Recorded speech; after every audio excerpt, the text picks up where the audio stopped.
Give it up for Josh Johnson!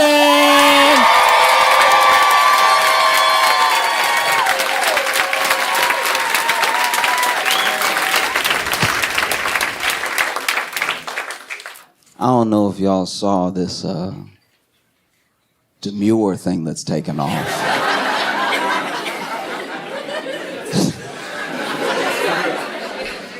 Why are y'all groaning? Oh my God. In case you don't know what it is, in case you haven't been alive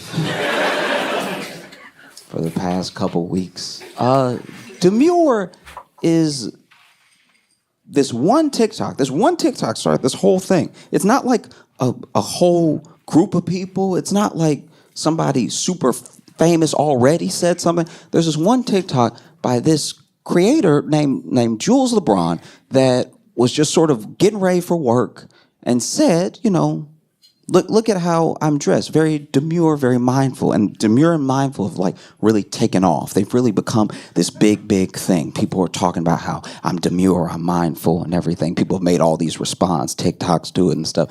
But basically, she was just saying like, you know, look at how I'm dressed, keeping it chill, a little bit low key and everything. And by and large, everything that I've seen that's come from it has been pretty positive. I know I'm not on the whole internet, but like, everything I've seen is nice, which is kind of cool because usually when it comes to like TikTok as a movement or like challenges or like anything popular, it's usually not as positive. You know, most TikTok challenges or trends are mostly like, hey, y'all, watch me punch my grandma in the back of the head. It's usually something that causes harm to, you know, you or someone else for everyone's entertainment. And we watch all the time. It's like, hey, y'all, watch me while I call in this bomb threat to the Vatican. You know, like there was one thing, I don't even know, it got so bad that they would talk about TikTok trends happening that I don't even think were happening, but they were believable because all the stuff that really was happening.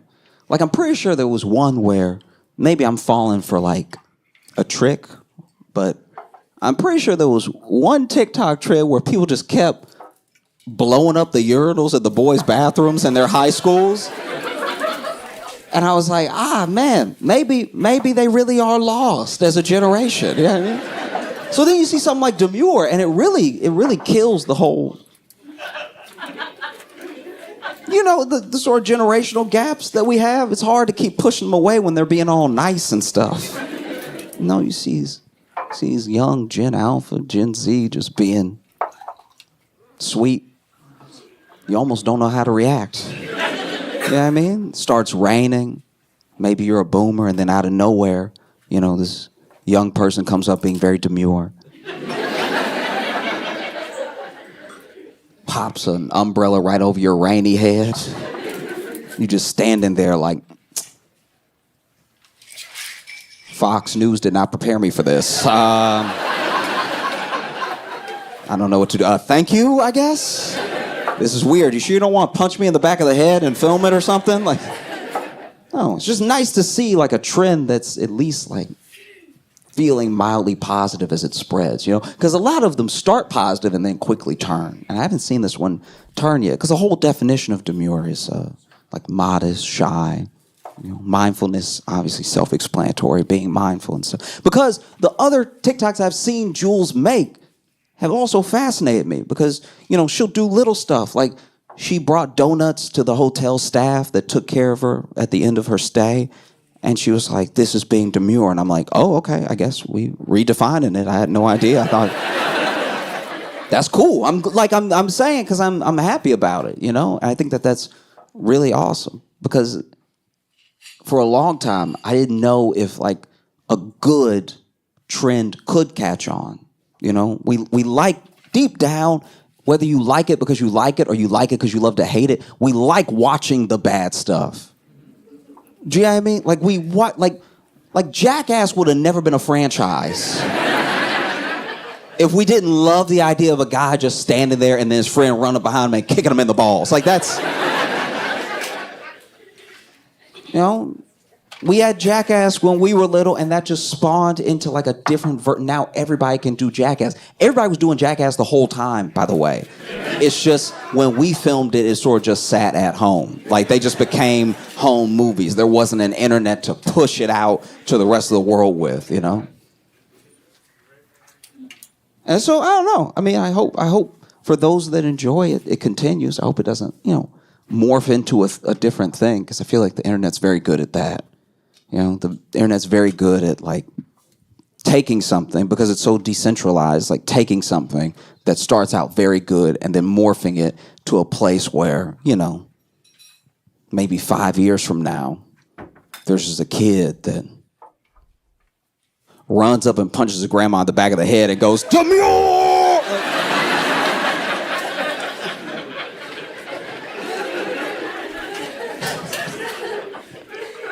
Nah, but I hope it doesn't happen. I took an improv class when I lived in Chicago with a kid who was Buddhist, right? And he was Buddhist in a way that was very sincere. He wasn't like that.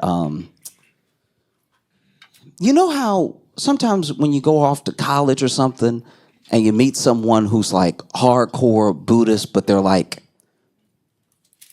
a white dude with dreads that's always trying to bang, you know what I mean? It's like, I'm like, no, I don't know if you following really. I think that you just wear the beads. I think you're disingenuous. You're just trying to use it to lower some walls, you know what I mean? How could I be bad? I summered into bed. You know what I mean? Kind of has those vibes. But my friend who I met is the person that truly fascinated me, because he was someone who had a lot of joy and a sincere joy. Not like, you know how there are people that you meet sometimes that are full of joy, but you can tell the joy is because everything's going right now. It's very circumstantial joy, right? It's like lottery winning joy, where it's like, guys, of course. He had a nice joy that wasn't swayed one way or the other by like little things happening, Because the circumstantial joy I'm talking about, it gets knocked over with a feather, right? That same person that's so joyful one day, you see them the next day, they're like, get the hell out of my way! Like it's... And that's also normal. That's part of being human, right? Like it's not normal to be happy all the time. If someone is, watch them. Do you know what I mean? Like if somebody's happy all the time, they need to be on a list. They're hiding something, right? But he had a very, very sweet and sincere joy that was calm, kind of quiet, a little bit to himself, but happy to talk to anybody, happy to engage with anybody and everything. And I think that because of who he was as a person, it sort of fascinated me what his philosophy was for life, because he didn't teach Buddhism, and he didn't think of Buddhism as a religion. He thought it more as a sort of philosophy, right? It was his answer to the psychology of his mind. And we were talking one day, because I was just sort of asking him how he came to it and everything, because he was white. And regular haircut though, like regular haircut. But we were just chatting, and he was explaining, at least to the best of his understanding, the 4 noble truths to me, right? Because the first noble truth is that there is suffering in the world. And that's an undeniable thing, We all suffer in different ways for different amounts of time, Some suffering is physical. Like when you wake up in the night and you're thirsty. And you swear you know you're home. But you're walking in the dark because you don't want to wake yourself up too much with the light. And you don't sleep with shoes on. So your feet, your toes are at their most vulnerable. You get up and you're walking around, and in the kitchen, you get a little bit of that fridge light. You almost squint a little bit. That's too much. You grab your water, you pour it in your glass, take some sips, and now you got to make your way back. Halfway tired, in the dark, right? And as you're walking, maybe you're a parent. And maybe even though you know this home like the back of your hand, you don't know that there's a Lego waiting. There's a Lego waiting to be stepped on, right? There's a skateboard near some steps waiting to take you out. To put you on your ass, right? Or maybe you don't have kids. Maybe you're a bachelor. Maybe you're just living on your own as a single person, but you make your way back. And for some reason, tonight, there's just a little bit of extra width to that bed frame. And so you get close to the bed and you get ready to hop in and then...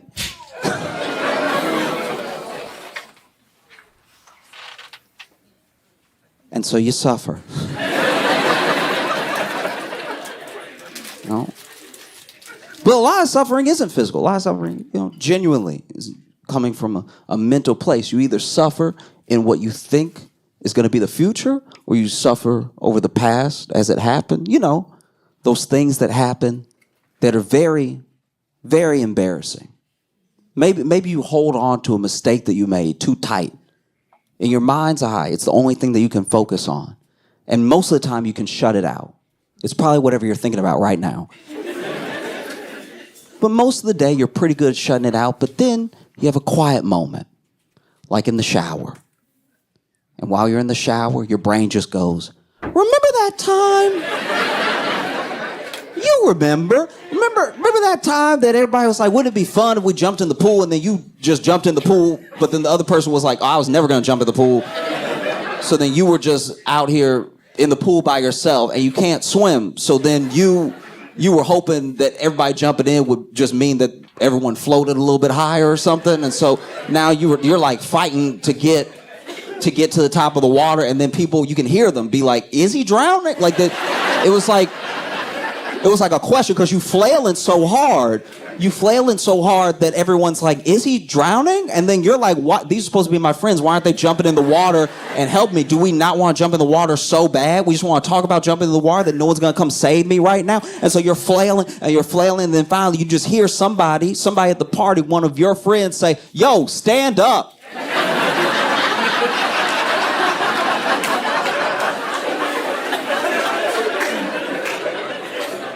And then you realize you were on the shallow end of the pool.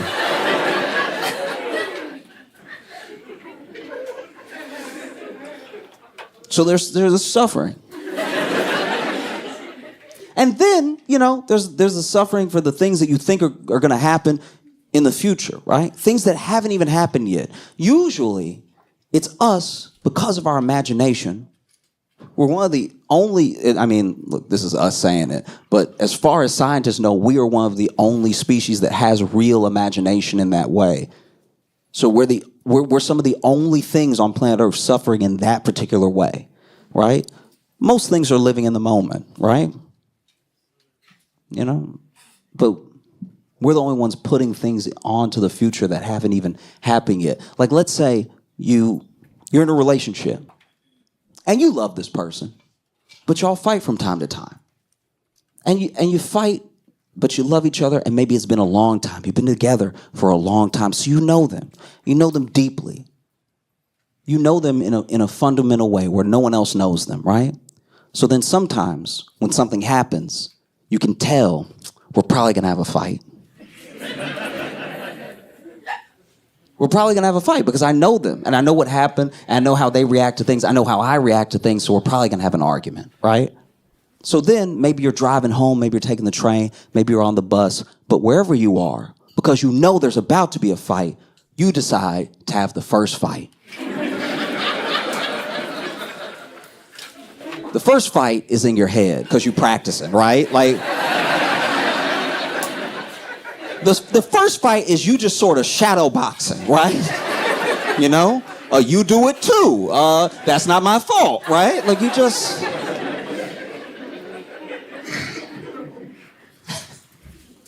And so the first fight, maybe things don't go so well. Maybe the first fight, because you have to imagine the whole thing, you imagine them reacting a little harsher then they might even react. Because you don't know, because you haven't been there yet. It's in the future. It hasn't happened. You have to make this thing up. But now you're suffering because you're imagining that they said something to you that was a bit too far. And they always do this. And I can't stand when you do this, right? You always, in my head, take things too far before I have the conversation with you, right? And so you get home and you already mad. You already pissed off because in your mind, you lost the first fight, right? So now when we have the first fight, I'm remembering the first fight. So now I got to get my get back from losing that first fight because they had such good logic in my head when I was fighting them before that I came ready. I'm already ready to plug up all the holes in my own argument, right? And so then, you start fighting and then you start the fight by being like, why are you yelling? And then you realize you're yelling and you're like, why am I yelling right now? And it's because you had a fight already. You had suffering you didn't even need to have. There was no reason, right? And then there's the second noble truth. The second noble truth is that there is a cause to the suffering. People, we don't just have to suffer endlessly for no reason, right? There is a cause. This is where the concept of karma comes from and everything. Because if you understand the suffering and you understand the cause, you can end it, right? It can be over, Like I have a friend who I love very much. And he has a lot of love to give. But he keeps, because he can't understand the cause, he keeps getting his heart broken. Because he keeps... Okay. He keeps getting his heart broken because he keeps trying... It's got to sound however it sounds, but... He keeps trying to save young ladies who do not like him, but do enjoy dinner, right? Do you know what I mean? Like at a certain amount of dates, I'm like, yeah, dog, I think if she liked you, she would call you sometimes. Because he's a lover, but it's... I don't know if he's thinking about why he keeps feeling this way. And if it keeps happening, if the same thing keeps happening with different people who don't know each other, maybe there's a cause. And maybe the cause is something you're doing. Maybe the suffering can end. Maybe. Or maybe he's just real good at paying for dinner. I have no idea. But it seems like when I talk to him, hey, it doesn't have to be like this, right? And then there's a third noble truth. Third noble truth is that you can end the suffering. It can't, it doesn't have to go forever, right? The second one is that there's a cause, and the third one is that there will be an end, right? It doesn't have to go on forever. You can release yourself out of this sort of cycle. And then the fourth one is that there's a path. There's a path for you, a way to end the suffering, right? Which I think is great. I think that there's an answer at the end. There's a lot of things, there's a lot of religions out there that just tell you, it's pretty bad. And it will get worse.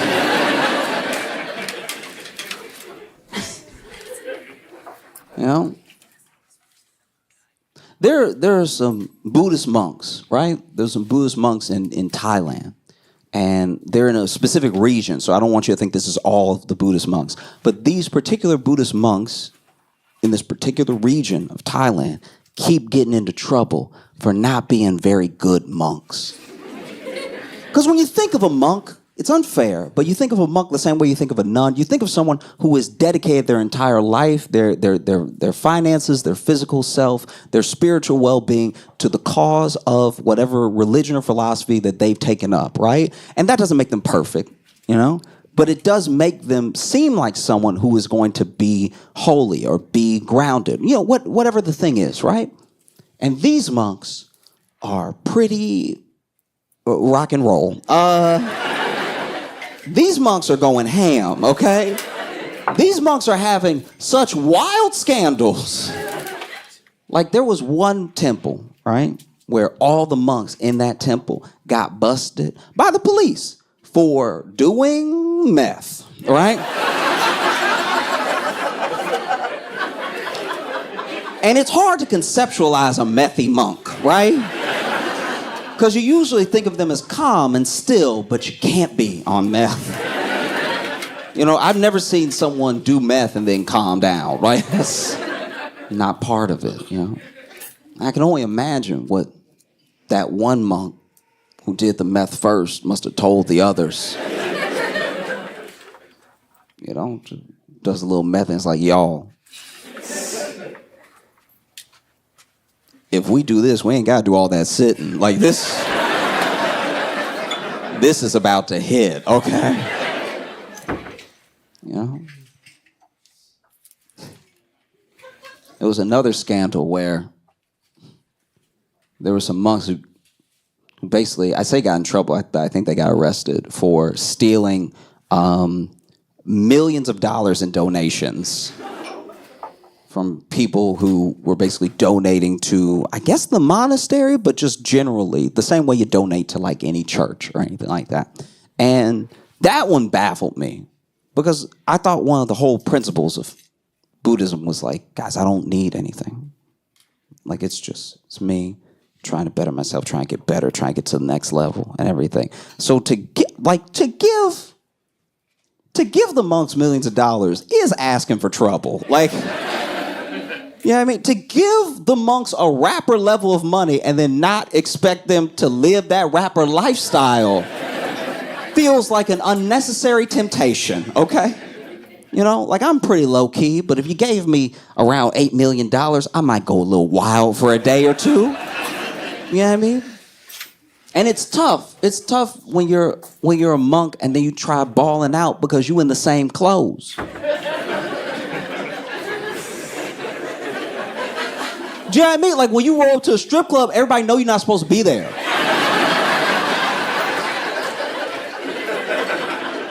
Like you throwing it up and making it rain, and then everybody's like, where's it even coming from? Does the robe have pockets? You know? There have even been some monks that got in trouble for straight up violence, right? Which is terrible and terrifying. But I will say, as a monk, if somebody messing with you, you do kind of have the element of surprise. Because they're sure nothing's gonna happen, right? Like you just poking a monk and poking a monk and poking a monk, and then they just hit you with that bladao. You know? And I guess it's just wild that for such I'll call it a religion or a lifestyle just for the sake of the argument, but like for such a calm, peaceful, to yourself religion of bringing yourself to the best level that you can, building an understanding of yourself and the people around you, and trying to spread good in the world. It's wild to me that this section of Buddhist monks in Thailand, all they really need is Jules LeBron to teach them how to be demure, to teach them how to be mindful, you know what I mean? You imagine that? You imagine this. There's a monk that's just throwing out money at the strip club and everything, and then Jules is like, not demure, not mindful.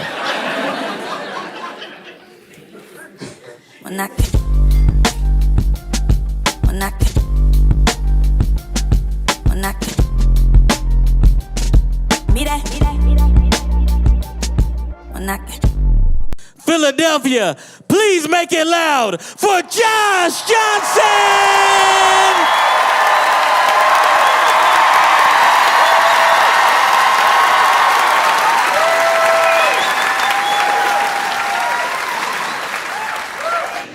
When I was growing up, I had a friend who was like a latchkey kid, And he would get off the bus, and he had 2 hours to himself before his parents came home. So he'd get off the bus, he'd open the door in the house, he had full reign of the house. And we're still little, but he's like old enough to, go ahead and make himself a grilled cheese if he wants something, anything, just till his parents get home.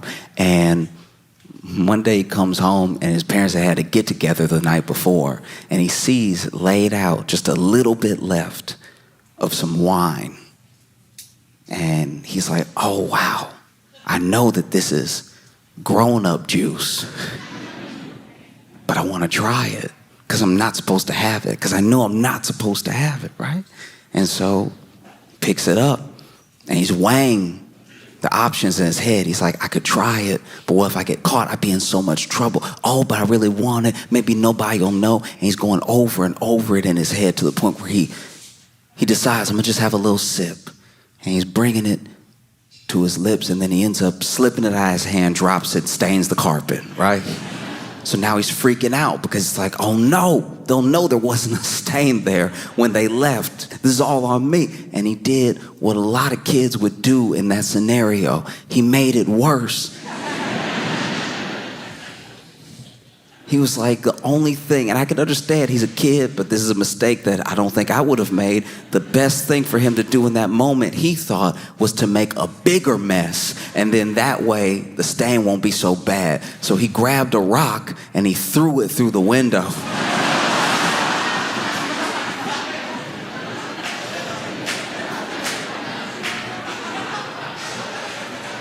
Which was a huge mistake because he went outside to get the rock and then threw it from inside outside. He realized what he had done as soon as he did it, so then he had to go back outside, grab the rock, carefully pick up all the glass, bring it back inside, lay out the glass next to the rock, next to the stain. And then his parents get home, and when they come home, immediately they're like, oh my gosh, what happened? What happened? And he's had an hour 20 to think up a story, So he's over here like, yeah, it was crazy. They're like, what happened? You got the rock going through the windows, all this glass on the floor and the stain. He's like, well, the stain's probably not as big of a deal as the broken window when you really think about it, right?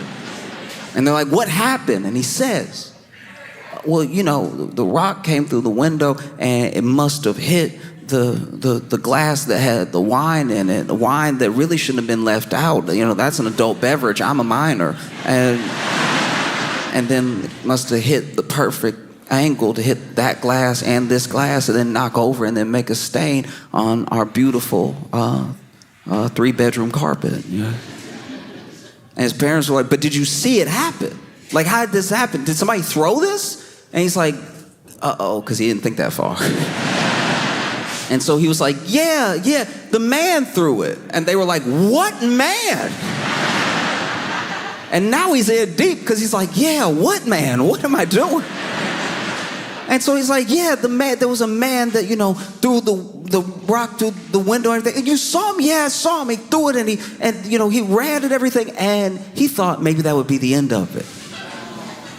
But from his parents' perspective, there was someone who threw a rock into the window, maybe to get inside while their son was home. So they had more and more questions, and he didn't know what to do. He was freaking out, Next thing he knows, the police have been called, and the police come over, and they're like, what did the man look like? And they over here taking notes and stuff, and he's like,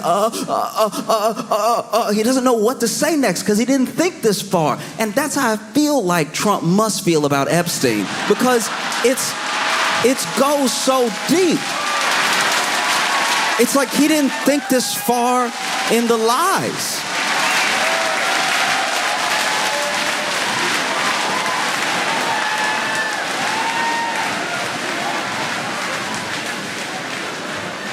Like he just didn't account for it.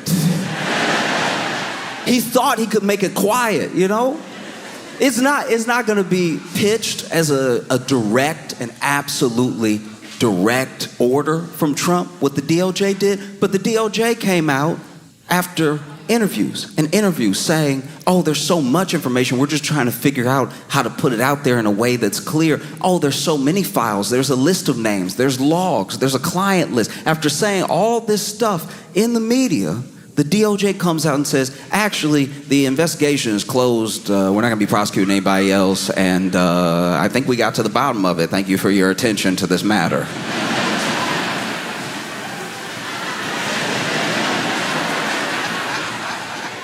That's not going to stand at all. That's not going to stand with anybody, because you got to remember who Trump garnered with this belief that he released the Epstein files. He's got MAGA, sure, but he also has Q. Nobody talks about Q anymore, but they're still around. And they believe deeply that Donald Trump is going to be the one to unleash all of the truth. All the evidence will come out. When Trump is president, he'll turn over everything on the powerful cabal that has been victimizing people across the world. And then he's like, hey, yeah, there's no... And I think he thought that he could really bury it, that he could truly bury it. But he's wrong. He's wrong because there are a lot of things that he didn't account for. There are people that Trump controls. There are people who he orders around, and there are people who blindly follow him, sure. But he didn't count on things like Jeffrey Epstein talking before he died to a biographer for like 100 hours. Like just a ridiculous amount of time. I have friends I don't think I've spoken to for 100 hours.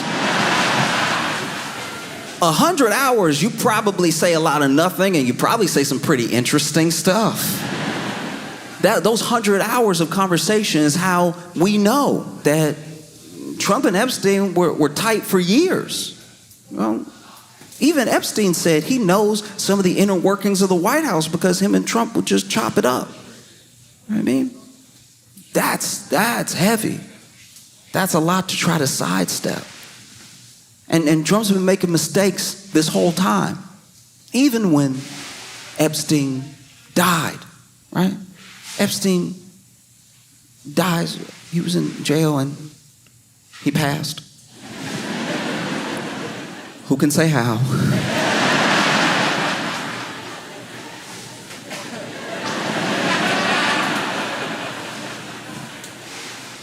And, Ghislaine Maxwell gets, charged, has a whole trial, gets convicted, sentenced to 20 years in prison. And apparently what we're hearing now is that at the time, Trump floated pardoning her.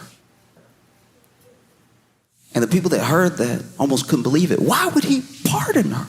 That's crazy. And it's like, actually, it's not that crazy when you see the picture of all them hanging out, like, in the 90s, and they met in the 80s, and they used to fly around together. Like, that's his buddy. And he even said himself, these are his words out of his mouth, when asked about Ghislaine Maxwell during the trial, he said, I wish her well.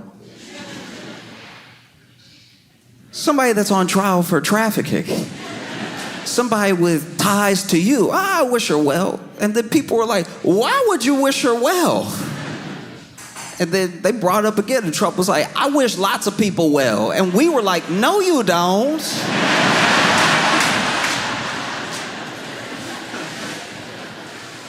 I've been watching you the whole time. I don't think you wish anybody well that I've seen. All you come up with is nicknames. Man floated pardoning her. That's crazy. And then the DOJ comes out, hey, yeah, this is done. Nothing else to see here. And people were having a hard time wrapping their heads around that. People who usually stump for Trump hard. No matter what he says, they manage to twist it in a way that maybe could make sense to you, and they'll say that that's what he means. One of the reasons that Trump can do everything that he does and it comes off a different way to everybody is because so many people think that they're the Trump whisperer. Trump will say something out of nowhere, and then there'll be people like, well, what he actually meant was something more reasonable that I'm going to say right now. And I'll be like, that's interesting, because he didn't say any of those words in that order when he was speaking. And I think he had a teleprompter, so I don't see how that's possible.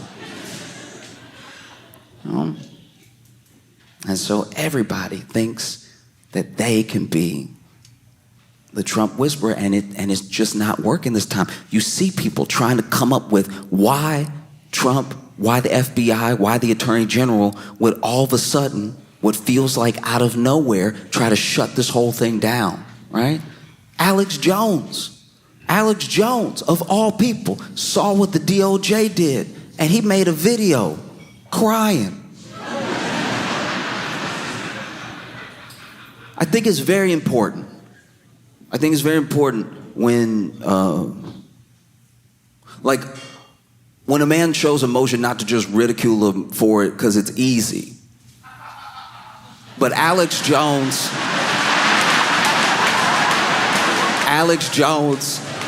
cries weird. Alex Jones cry weirder than anybody I've ever seen in my life. I don't wish anything good for Alex Jones, but to see him cry felt like something happened to me too. Alex Jones is up here like, folks. Like his eyelids were doing sit-ups, crying. I'm sick to my stomach, and I just can't believe this thing is happening. Wipe your face, dog.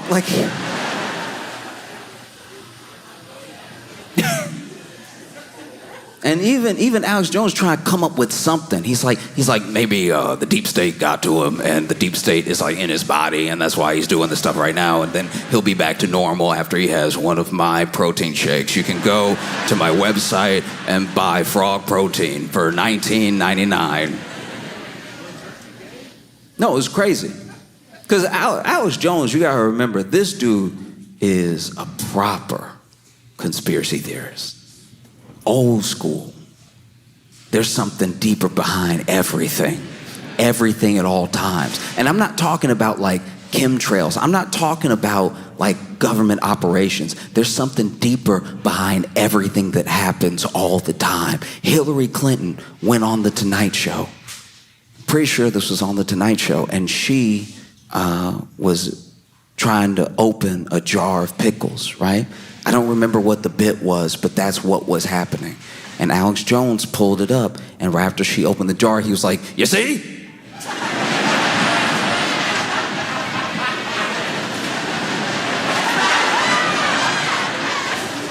Do you see what happened right there? Hillary Clinton didn't open that jar. Now, in the video, she has opened the jar. Hillary Clinton didn't open that jar. That jar was pre-opened. All right? You can tell because there was no pop. There's supposed to be a pop. There was no, I brought the same jar. I'm gonna open for him right now. And this man spends a while trying to open the jar. He spends an uncomfortable amount of time trying to open the jar. I think at one point he even had a rag too. You know, those kitchen tricks you use? He over here, you know, sometimes you tap the top of it, you and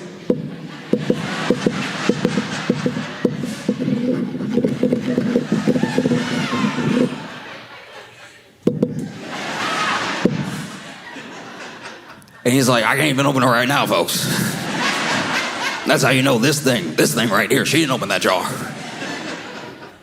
So imagine Alex Jones on Epstein.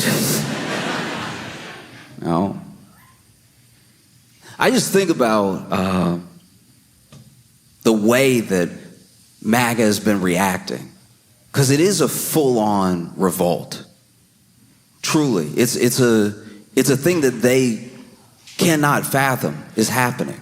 Whether it's Q, whether it's MAGA, or whether it's just people who have been following the Epstein case from the beginning. Because you got to remember what Epstein stands for. He is the ultimate boogeyman. He is the ultimate beacon for people that believe that all the elites are in on something together. And it's easy to make him that because he had an island, billionaires were flying around, people went to him for tax advice and for law advice. He was this financier, even though I don't think he had a law degree, and he wasn't a CPA. So it's what are you doing with people's taxes that you helping? And so this dude, he represents a lot. He stands for a lot in conspiracy theory world and in just the regular world. This is someone who has ties to billionaires, to royalty, who come to him for horrific acts. And now you're telling us, there's nothing else to see here. There's nothing else to see between, me and him especially. There's nothing. Don't look. Stop. Stop. Stop. Stop. And so then Trump, for his part, is watching this whole thing go down, and he's watching people argue about it in front of him, people who are, in his administration and on his side, argue about the best way to handle it, going back and forth. Pam Bondi, Dan Bongino, Cash Patel, all names that sound like they're about to be called down on The Price is Right. Like, all three of them are constantly going at it because then, Bongino is upset with Pam because he thinks that Pam overpromised and underdelivered and everything. Why would you even say that this stuff was coming unless you had a plan? You were just talking in front of the camera. And then Pam is going back at him, and Trump's watching this whole thing. And then in a press conference, they even asked him, they actually asked Pam Bondi a question about the tapes and the DOJ's memo and everything. And Pam Bondi was ready to answer. She was about to speak, and Trump interrupted her. He's like, hey, look, are we still talking about this guy? What?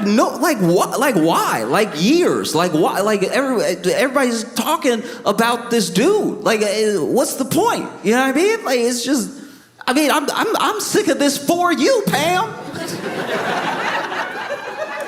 You don't even feel like answering, do you? And Pam didn't catch. She wasn't quick enough. She was like, no, I don't mind answering. And I know Trump had to be sick when that happened. It's like,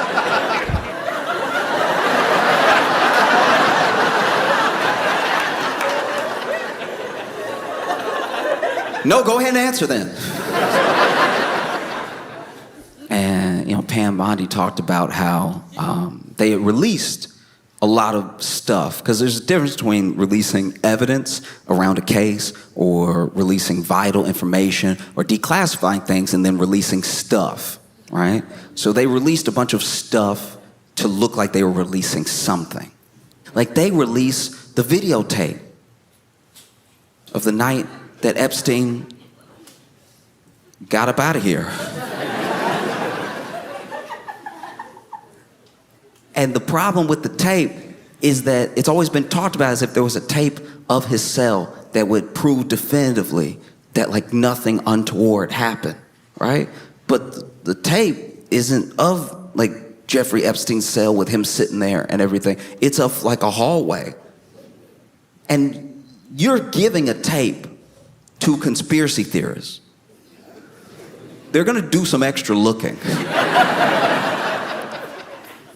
There's like 10 hours of tape. But there is 61 seconds missing. I don't know how long it takes to kill somebody. But if there's 61 seconds missing, I'm assuming that takes 50 seconds and gives you 11 seconds to get down the hall. And I'm not even saying that's what happened, by the way. I'm just saying 61 seconds, that's weird. And they asked Pam Bondi about it, and Pam Bondi is like, look, it's a very old system from the 90s where the tape resets at midnight, so it takes a second to, like, reset, and that's why 61 seconds are missing. And I had a lot of questions. I had a ton of questions. One, my first question didn't even concern Epstein. My first question was, why are you telling everybody that? Because that is very valuable information if you're a prisoner in that.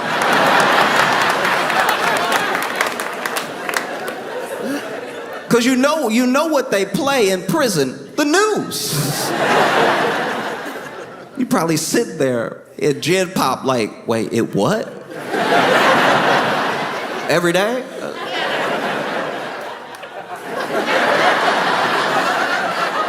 I gotta go take care of something. So she says, look, this is the way that system works. So we're actually gonna be supplying more video footage to show that there's a minute missing every night. And I was like, why would you say that? The people in prison can hear you. But also, that's a pretty bad system. It was supposed to be watching somebody and it takes a minute to blink. That's pretty wild. That it's just gonna be missing every day, and you're telling us that like it's not an issue at all. Felt crazy to me. And then they release the video, and then people go digging, they go looking. And one of the things they find is that the video has been doctored. Somebody at some point read the video through Adobe Premiere and did something. And I'm not saying, look. I'm not saying there's anything wrong with Adobe Premiere, all right? All I'm saying is I would have thought the government, with all their resources, you know what I mean? Like the government would have like a special program. That just feel pretty cheap to make an Adobe Cloud account that you run this Epstein tape through. Like nobody's gonna know, so then people are wondering about the missing minute. They're wondering about how this video's been tampered with. And then even people who watch the full 10 hours of the video, because you gotta remember, some of these people are dedicated. They're like, there's actually a guard that leaves one way and never comes back, which proves that there's two ways to enter that hallway. And I was like, oh man, he's so screwed. Trump, he's very good at creating a distraction, and he tries. He did his best. He said that he was gonna revoke Rosie O'Donnell's citizenship.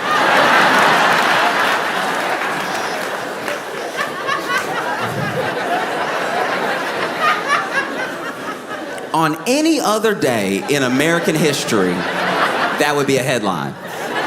Any other day, that'd be wild. And look, Rosie O'Donnell and Donald Trump have what I think is now like a 20-year feud going on, which is absolutely insane. The President of the United States has the ultimate and deepest beef. His arch nemesis is the actress from Harriet the Spy. That is mind-boggling. The leader of the free world is ready to have it out at any given moment with the voice actress from the main gorilla in the Disney movie Tarzan. The man with his fingers on the button for the nukes has a deep hatred in his heart, decades long, for Nickelodeon Kids' Choice Award winner Rosie O'Donnell.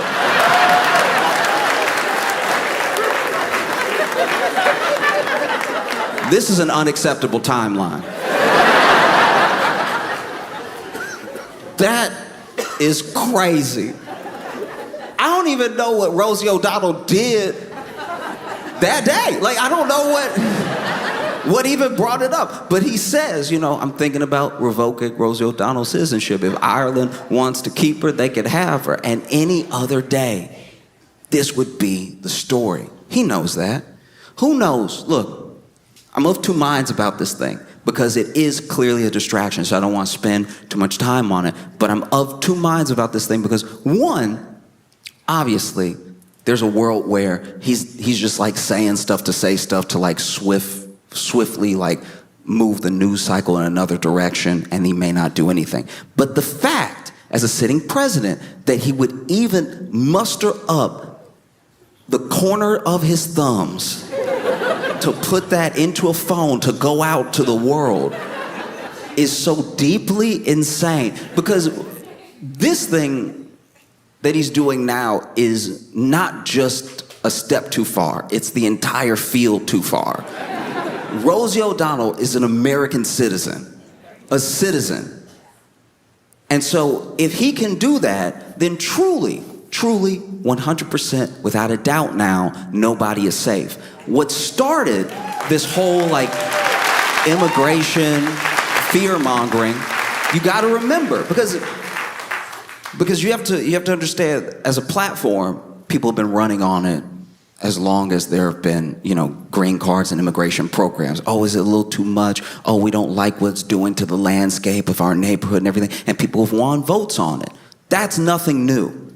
But what's turned is the way that people are openly nasty and disgusting about it. There's always been racism in it.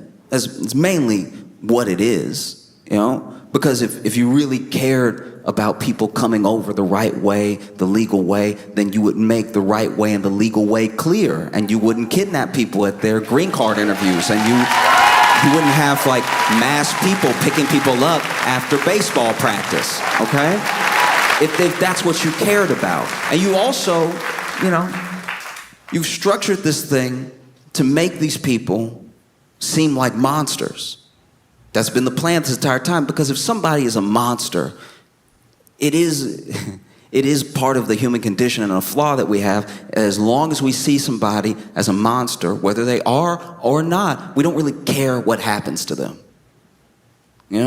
It's why they can make conditions in prison so bad, because the assumption is, well, everybody that's there deserves to be there, so screw them, right? If they don't have clean water, or if they can't shower, or if their food's contaminated, good.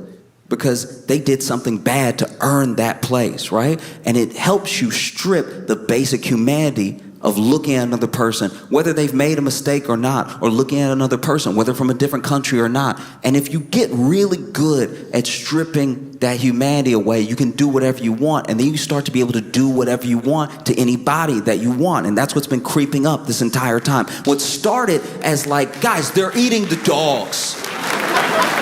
Remember, they're eating the dogs, they're eating the cats. Nobody's pets are safe. It was getting so dumb. It was past like, these are criminals and they're killing us and they're coming over here to do terrible things. And then it started to morph a little bit more. Okay, look, I know that they're going through the proper channels and everything, but they have a misdemeanor in another country. Do we really want somebody like that to become a citizen? Maybe we should deport them now. No, I understand that they have their green card, but they also, I don't know, they have this weird past I don't like, or they wrote an op-ed I didn't like, or they said a thing that I didn't like. So do we really want someone like that in our country? I know that they are a fully naturalized citizen, but the way that they became a citizen is a little bit under suspect, because I said so just now. So maybe we'll deport them. And now we're all the way to the point that American citizens that I do not like can be gone. And so you see, when you let somebody's humanity get stripped away over and over and over again, and it's in the back of your head, and you even go with the lie. They probably did something, or maybe they shouldn't have done that thing, or maybe they have a good reason. When you do that enough and it finally comes for you, don't be surprised. Because the thing with the Rosie O'Donnell, it's like there's a part of it that I think is nothing. I'm not saying that thing is absolutely going to happen. I'm just also saying that the fact that he even fixed his fingers to put it out is a problem. And normally, on any other day, it would have been such a problem that it's what everyone on the news would have been talking about. But this was a different day. This was a day where Dan Bongino is so upset he doesn't even report in to work. He's tired of arguing with Pam Bondi. He might resign. Other people are talking about resigning. This Epstein thing isn't going away. And so then Donald Trump did what he does best, what he does in a crisis, and what he does when it counts. He made it worse. Like a kid throwing a rock through his own window. He makes it so much worse. And now Trump is dealing with that fallout. There are people calling for Pam Bondi to resign. There are people that are asking Trump extra questions. And then Trump crashes out spectacularly while y'all were probably parking. And so I'm gonna do this real quick. I don't like to use my phone or bring my phone out often, but I have to read you what Trump posted. And admittedly, look, I'm gonna read every word that he posted, all right? But I will be doing it the way that I read it in my head. This is insane. What's going on, my boys? Boys in quotations. Oh no, what's going on with my boys? Boys in quotations. And in some cases, gals. Also in quotations. Are you asking us a question about what's going on with them, or are you confused about the gals specifically? They're all going after Attorney General Pam Bondi, who is doing a fantastic job, all caps. We're on one team, MAGA, and I don't like what's happening. We have a perfect, all caps, administration, the talk of the world, all caps, and selfish people, in quotes, are trying to hurt it, all over a guy who never dies. What?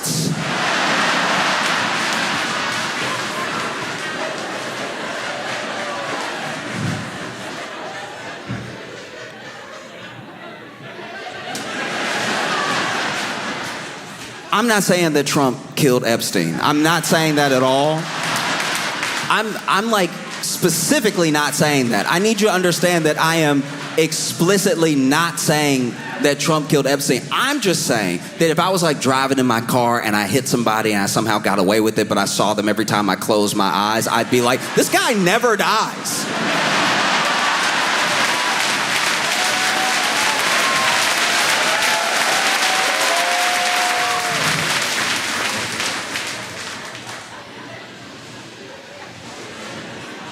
All over a guy who never dies, Jeffrey Epstein. For years, it's Epstein over and over again. This is a man who hasn't slept.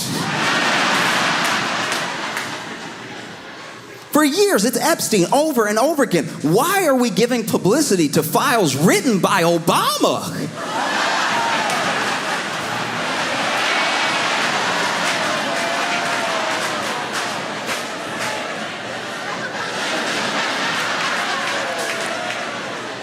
You know what's so good about files written by Obama is that Trump was sitting there knowing he know Epstein. Trump knows Epstein so well. They were friends. Trump lived so close to Epstein in Florida that Epstein had to knock on his door and let him know he was on the sex offender registry. Like, that's how close they lived together. He knocked on the door, was like, hi, the court has ordered me to notify you that I'm in the area. I have been convicted of a few crimes, and I left my suit jacket over here last night, so. That's crazy. By Obama, and it's a list. It's, why are we giving publicity to files? You know what it also is? This man was sitting here knowing that he knows Epstein. He's sitting here knowing that this looks very bad. And he did the DOJ thing, even though it's not directly tied to him, even though the president isn't allowed to interfere. He clearly did the DOJ thing where he told them to shut it down. And now people are rebelling against him. And he's sitting there like, how can I make it DEI?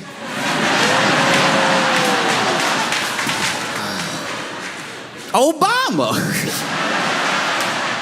Thanks, Obama. Why are we giving publicity to files written by Obama, Crooked Hillary, Comey, Brennan, and the losers and criminals of the Biden administration? So I guess they were all in a room in this scenario, and they wrote the files together in tandem. Like, Obama just knew that everyone in the Biden administration would be in the Biden administration one day, so he gathered them all together. But this is also before Epstein ever died or anything, so Obama time traveled to like right after to know it would hurt Trump, so then he came back in regular time and he sat down Hillary Clinton, Comey, Brennan, and the loser, he had to get all the losers and criminals of the Biden administration in one room so they could write. Also, wrote the files? Isn't it a bunch of documents? And the losers and criminals of the Biden administration, I do like that he said there are criminals in the Biden administration, but there are some people who aren't criminals. They're just losers. But I want to make sure I address them too. You're not safe. You're not safe just because you're not a criminal if you're a loser as well, all right? In fact, you're a loser because you're not a criminal, all right? I have 34 felony convictions, and I'm the president, okay? You out here not even a criminal. You can't even criminal good. Loser. And the losers and criminals of the Biden administration who conned the world with Russia, Russia, Russia hoax, 51 intelligence agents, intelligence is in quotes, the laptop from hell. I don't know what that means. I don't know. I really don't know what that is. I don't know if that's like Hunter Biden's laptop or a laptop with Hillary's emails on it, or if he just had a bad experience with an HP laptop. But like, that is also in all caps. The laptop from hell and more, ? They created the Epstein files just like they created the fake, all caps, Hillary Clinton, Christopher Steele dossier that they used on me. And now my so-called friends, this man hurt because my so-called friends, as a world leader, my so-called friends is the most Regina George Mean Girls line I've ever heard in my entire life. My so-called friends is wild. Foreign diplomats, world leaders had a dinner that Trump was at, and they made fun. This is his first term. They made fun of him at the dinner. He could probably hear him in the background. They were laughing. It was like Boris Johnson and Justin Trudeau and other people, and they were over here doing him. They were over here, like just making fun of him hard, cracking up, talking about how he doesn't know how to spell, everything. They were getting him good. They were roasting him. And then this man comes back to the U.S. and I'm pretty sure it was Fox News that played the tape that somebody got of them making fun of him, not with a bunch of audio, and his head was down a little bit. You could tell his feelings were hurt, for real. And he was looking down and everything. And he just said, yeah, I didn't know that, like, they were, like fake like that or anything. Even in that moment, he didn't say my so-called friends.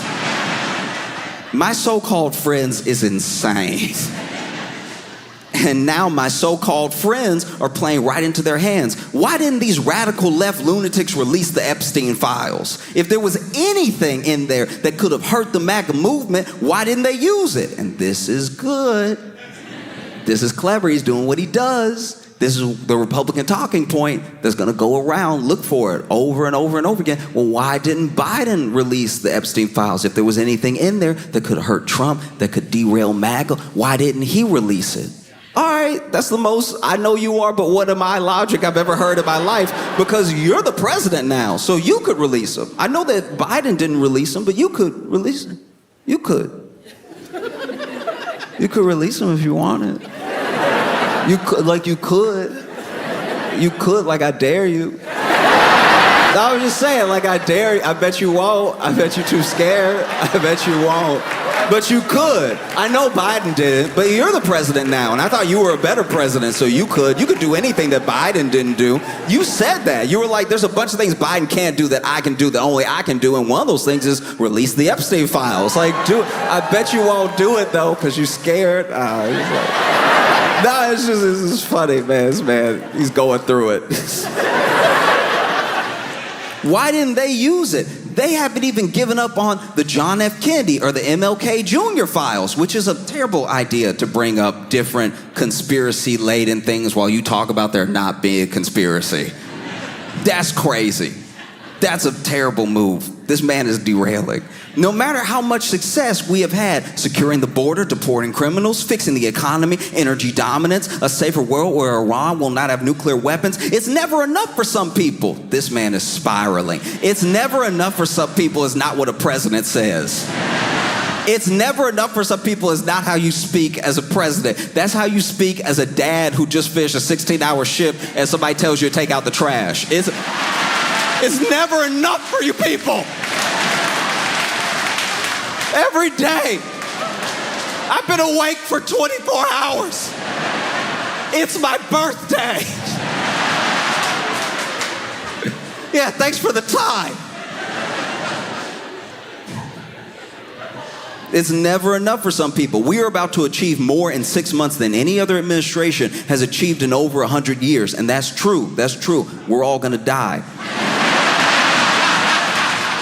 And we have so much more to do. We are saving our country and making America great again, all caps, which will continue to be our complete priority, all caps. The left is imploding. Kash Patel and the FBI must be focused on investigating voter fraud, political corruption, Act Blue, the rigged and stolen election of 2020, and arresting thugs and criminals instead of spending month after month looking at nothing but the same old radical left-inspired documents on Jeffrey Epstein. Let Pam Bondi do her job, all caps. She's great, all caps. The 2020 election was rigged and stolen, and they tried to do the same thing in 2024. That's what she's looking into as AG, and much more. 1 year ago, our country was dead, all caps. Now it's the hottest, all caps, country anywhere in the world. Let's keep it that way and not waste time and energy on Jeffrey Epstein, somebody that nobody cares about.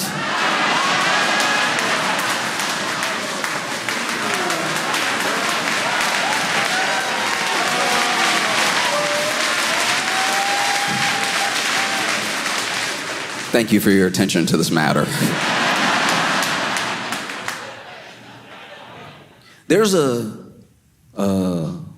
thing I read about a long time ago. There was this leader named Father Yod, and Father Yod was the head of the Source family. The Source family was this collection of people. Some people called them a cult and everything, but they mostly kept to themselves. Like, they ran like a vegan restaurant, I think, and they just minded their own business. But one of the most interesting things about Father Yod was Father Yod told them early on, before it was ever even really a cult, before there were even a lot of members, I'm God, and don't go to a hospital. That was his thing. And that happens in a lot of cults, by the way. Don't go to the hospital because hospitals are full of experts who can provide answers that I can't. So if I can cut you off from other experts, if I can cut you off from people reasoning in a way that is just direct with logic, I've already started to bring you into the fold in a way that you'll never leave. And so Father Yod would tell them, don't go to a hospital, right? And so they didn't. Members of the Source family would not go to a hospital. And they did what I would say was generally well for a cult as far as length. A lot of cults fall apart in those first few years. You know what I mean? First year, everything sort of starts out good. Everybody's just having a good time, making friends, living in a commune and everything. And then year two,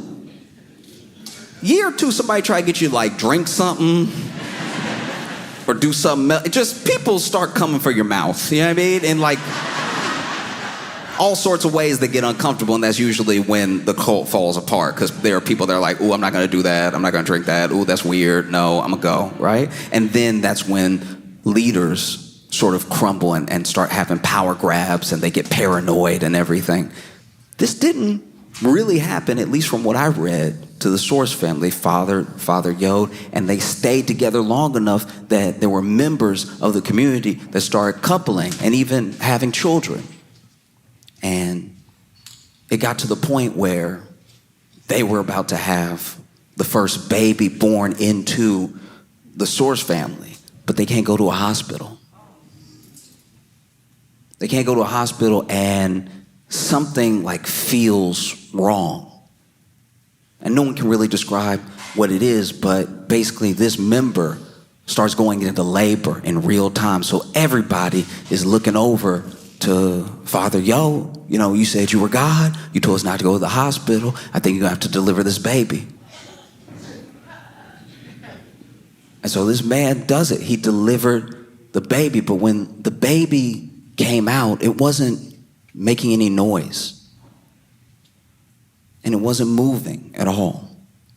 And people started crying. Everyone was devastated. There was so much joy around having a new person in the family. And Father Yod, he did something. I don't know what he did, but the members described it as him just clearing the airway gently a little bit, and out of nowhere, after all that silence, after no movement, the baby cried and it started moving. And if he thought he had followers then, if he thought that they were believers then, we don't need a hospital. got to the point where one day Father Yo was like, you know what? I'm done with this whole like earthly thing. I'm tired of healing y'all and everything. Everybody coming up to me all the time. I got a cold. Because that's what he would do. People would like have a cold and then he'd be like, blah, blah, blah, blah, and then they would still have a cold and they just get over it in 2 weeks because it was a cold, right? But then when they finally got over the cold, he'd walk by and be like, did it? And it's like, all right, well.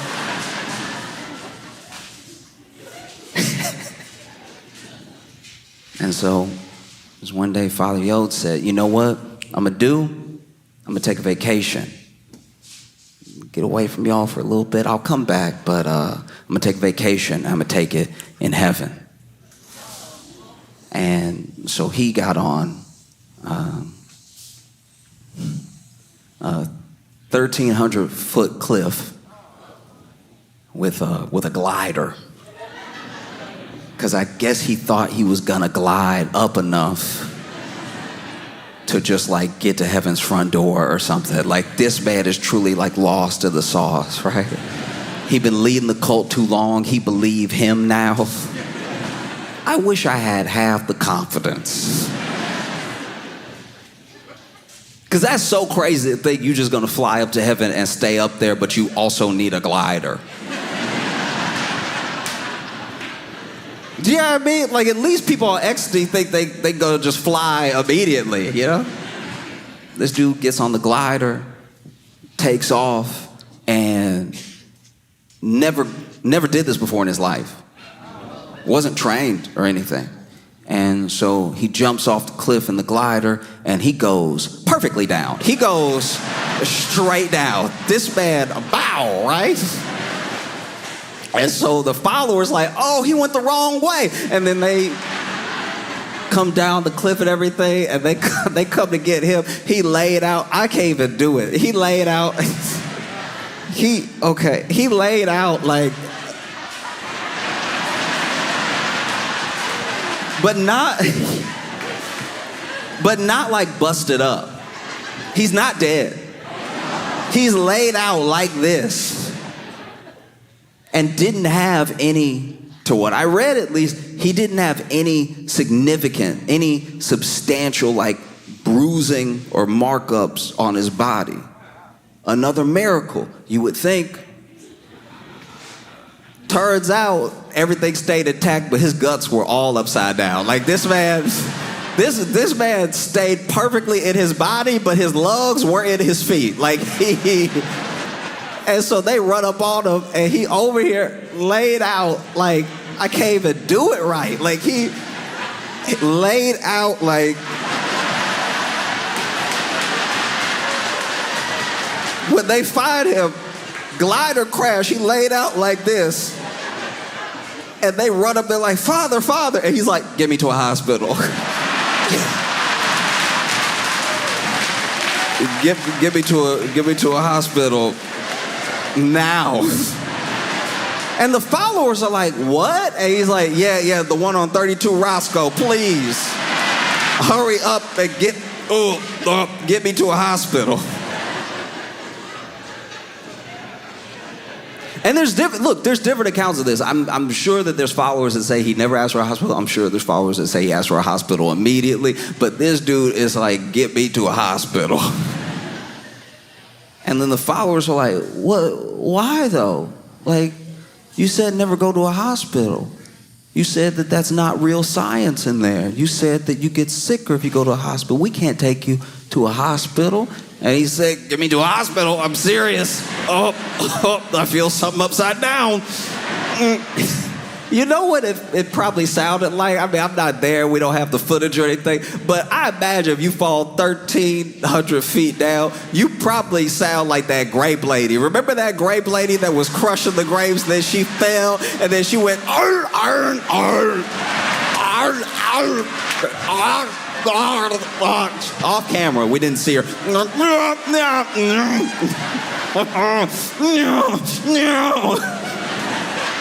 Because I'm sure when he said, get me to a hospital, they really didn't understand what he was saying at first, because he was like, get me to a hospital.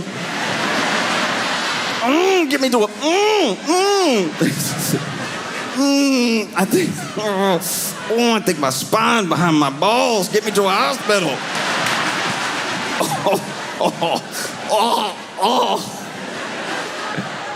But then my man looked intact. So they're like, no, he doesn't need a hospital, he just needs rest. And then he died 9 hours later. And so when I see the way that like MAGA is turning on Trump, it just feels so much like, why would you?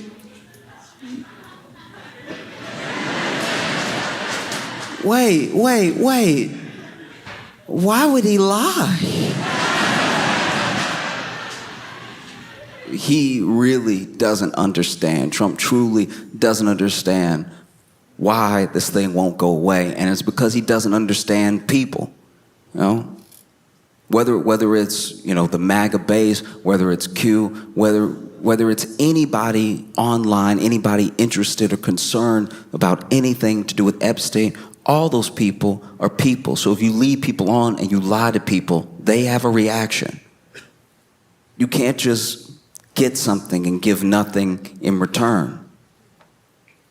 And people won't let it go, and they won't give up on it, because this man is real. He really existed. And he really destroyed a lot of lives. And for all of our faults as humans, we care about that. And so no, we're not just gonna let it go. It's not like some passing fad of a thing. I think it is to him, because he just uses what he needs while he needs it to get what he wants. And once he has it, he throws it or the person who gave it to him away. And it's something that some people are finding out right now, that he'll betray you on a dime.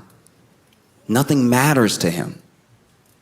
Because if this thing doesn't matter to him, then nothing matters to him at all. There's no way around it. People care because vulnerable people were victimized for a very long time. And whatever part you had to do with that, it can't be covered up, because there's nothing that screams, I'm in the Epstein files, like, stop looking for the Epstein files. One thing that I thought was incredible, one thing that put a smile on my face, was when Rosie O'Donnell responded to Donald Trump talking about revoking her citizenship. And I know I don't like to pull out my phone, but I want to read you what she said. You can actually look. You can actually. This is on her Instagram, so you can actually look this up for yourself. I'm not kidding. This is crazy. So first thing she does is post a picture of Trump and Epstein together, which is genuinely hilarious. And Rosie O'Donnell posted in the caption, "Hey Donald, you rattled again? 18 years later, I still live rent-free in that collapsing brain of yours."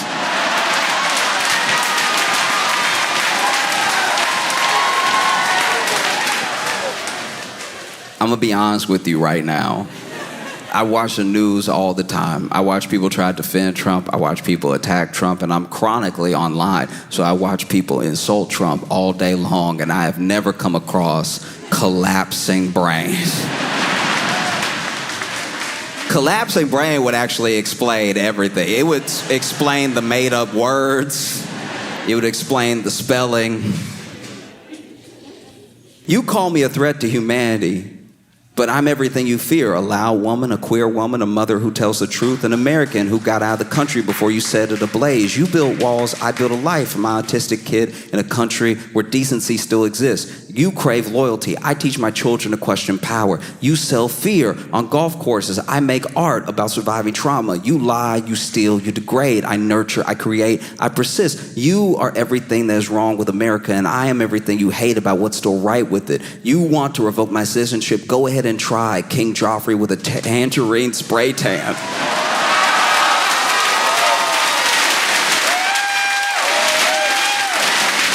Jeez. I'm not yours to silence. I never was. And then it's the Irish flag signed Rosie. And If I'm being honest, I just never expected. Like, I never expected the president of the United States to be so effectively eviscerated by one of the supporting actresses from A League of Their Own. Like, it just feels wild that this is life. Philly, y'all been phenomenal. Thank you so much. I appreciate y'all. I hope you had a fantastic time. I had so much fun with you. Thank you for an incredible weekend at the Fillmore. Thank you for 8 sold-out shows. I appreciate you so much.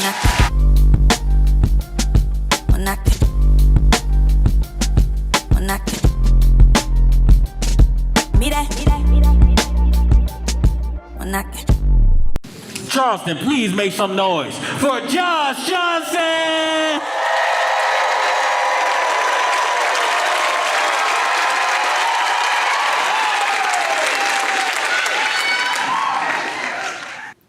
I was talking to one of my friends, and he said that he knew, the first time he knew his neighborhood was broke was when the bank closed.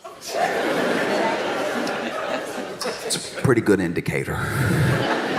The bank holds that branch's money, and that branch is falling off. And said he went to the bank, and he basically just straight up asked the teller, he's like, "Hey, do you know why this branch is closing?" And she was like, "Are you here to make a deposit or a withdrawal?" And he was like, "Withdrawal." And she was like, "Yeah, that's why. That's it in a nutshell. That's exactly what's happening. You do enough of that, and then there is no bank. We're just kind of a building with a little bit of parking." I don't know. I look back at the ups and downs I've had in my life. I've been broke off and on my entire life, And there's a weird solace sometimes in being broke at the right time.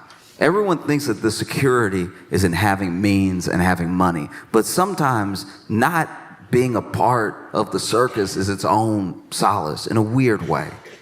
You know that it's bad when you're really shopping at the dollar store.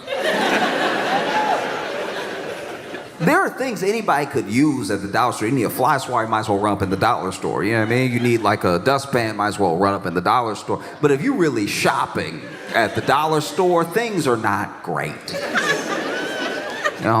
I would go in the dollar store for stuff you shouldn't even be buying from the dollar store. They sell it, but even the cashier look at you like, "You sure?"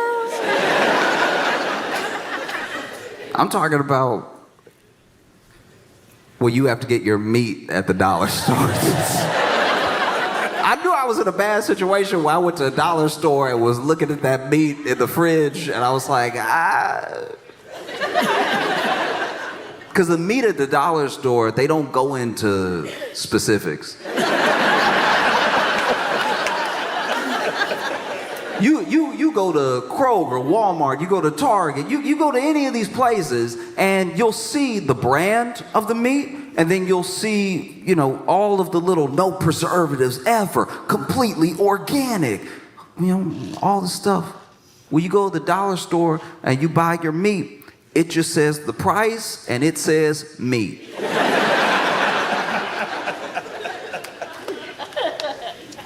And you're like, maybe if I don't ask any questions, it can be whatever I think it is. Because then, I also got a lot of stuff at the dollar store, even as a kid, that I look back and I'm like, that probably wasn't the best. Like a good example, if you know, when you shop at a dollar store, especially if you ever got toys at the dollar store, you know that dollar store toys are in a very specific, slightly copyright infringed arena of toy. You would have a G.I. Joe, but it doesn't say G.I. Joe. It just says soldier. And you buy this soldier, and it even got the setup like a G.I. Joe, like it stands like a G.I. Joe, but the legs a little too short. So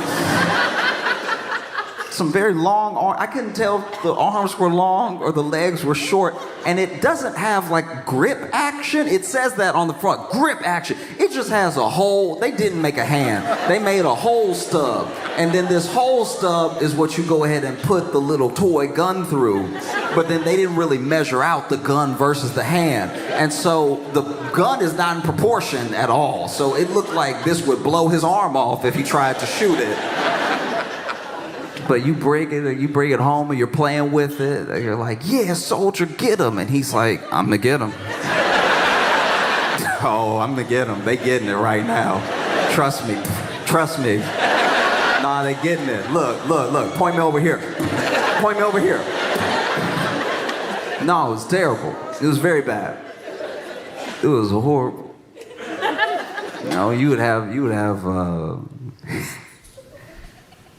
those dollar store crayons. That's another one. It's a very specific type of drawing as a kid, because those dollar store crayons, they melt in your hand. So you got to be quick with it. You got some imagination. It needs to come out now.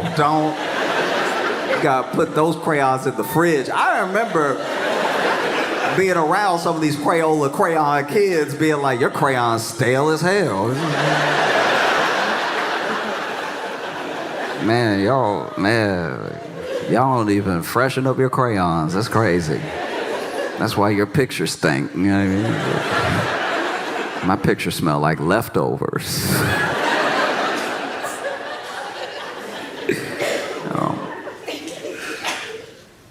I remember one of my favorite toys from the dollar store was like a Stretch Armstrong, right? But it was Stretch Armstrong. It would only stretch for like 3 days. You only got 3 good days. After that, it would get hard. And if you tried to stretch it after it got hard, it would cut your finger open. I don't know what it was made of, but it was the most malleable, unmalleable thing. It was Play-Doh and adamantium together. No, it was crazy. And that's the thing too, is when you're growing up in this situation, for anyone who knows what I'm talking about from experience, then you also know that it's very hard to know that you're broke, especially if you're a kid. It's hard to know if you are surrounded by love. My family loved me so much, so much. They still do. I make it sound like that. Make it sound like there was a falling out. They still love me.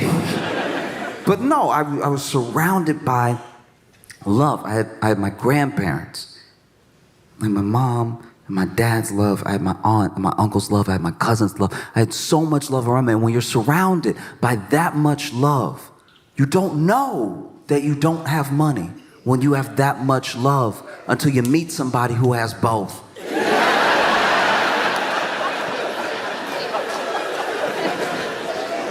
That is a curious experience. Like when you're like, oh, you got both parents and a pool? Okay, I think there can be upgrades to life. I see that now.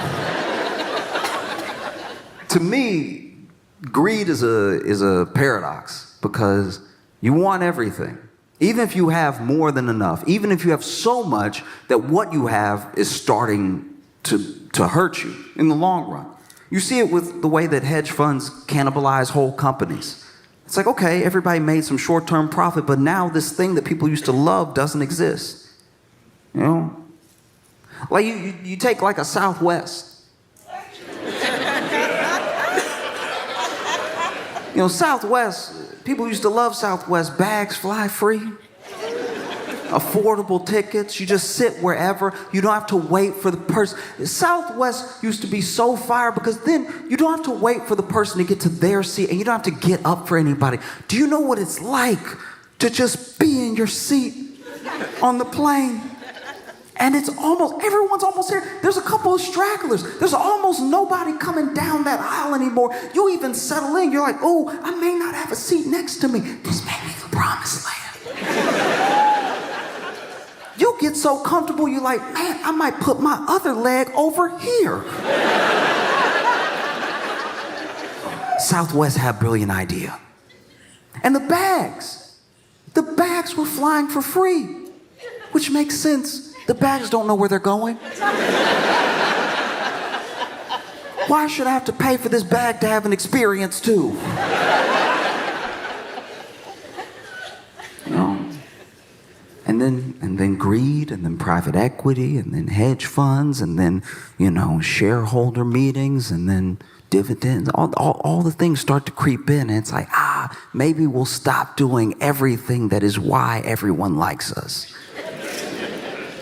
Maybe we'll just be like the other airlines. They make money. But then you actually look at the people who fly Southwest, and they were like, oh, y'all aren't nice enough to be like them, though. Like, your seat doesn't even go back like that. Why would I pay for everything here that I pay for over there? That's crazy. And so then you see people plummet, because they're making decisions based on money, but not money that they need, just more money that they might be able to get. And there's only there's only so much that a business can grow. I understand a startup's passion, and that passion makes sense because the company just started. But after a while, it's like, do you really need to own everything? If the answer is yes, it's like, and they don't say it to us. They say it to each other. You ever get a hold of a recording of a closed-door meeting and the way they talk about their own customers? That's why greed is like a paradox to me. You're so greedy that then you end up cannibalizing your own company, your own efforts, yourself. You end up hurting yourself. American greed is another paradox, because as much as we know that the millionaires and billionaires maybe got their money in a way that's a little nasty, we also kind of want to be them a little bit. Everybody wants their piece, but we know how bad it is.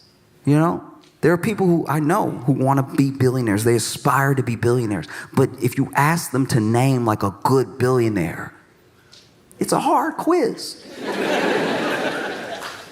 But they want to be the billionaire because they're like, no, I will be different.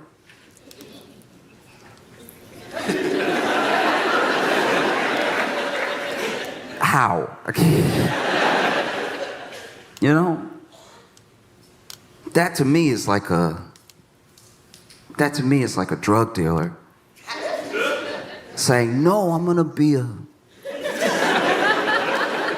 different. Oh, how so? Oh, I'll only sell drugs to bad people.